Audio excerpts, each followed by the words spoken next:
ప్రతి పేదవాడికి హామీ ఇచ్చి చెప్తా ఉన్నా, ఏదైనా మీకు ఏదైనా రోగం వచ్చినప్పుడు ఏదైనా వైద్యం చేయించుకోవాల్సి వస్తే 1000 రూపాయలు మీ బిల్లు దాటితే చాలు, అది ఆరోగ్యశ్రీలకు తీసుకొస్తానని చెప్పి ప్రతి పేదవాడికి చెప్తా ఉన్నా.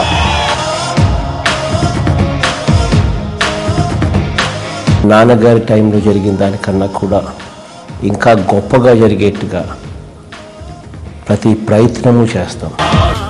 రగులుతున్న యువతరం నేడు జగనన్నను పిలుస్తోంది చూడు. రగులుతున్న యువతరం నేడు జగనన్నను పిలుస్తోంది చూడు.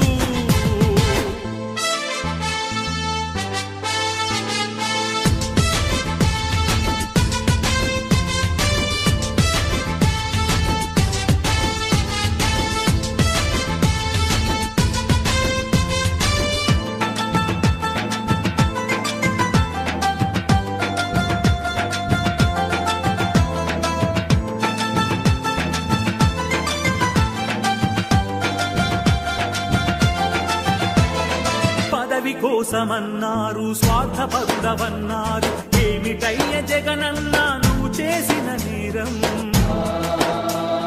పదవి కోసమన్నారు, స్వార్థపరుడవన్నారు, ఏమిటయ్య జగనన్న నువ్వు చేసిన నేరం.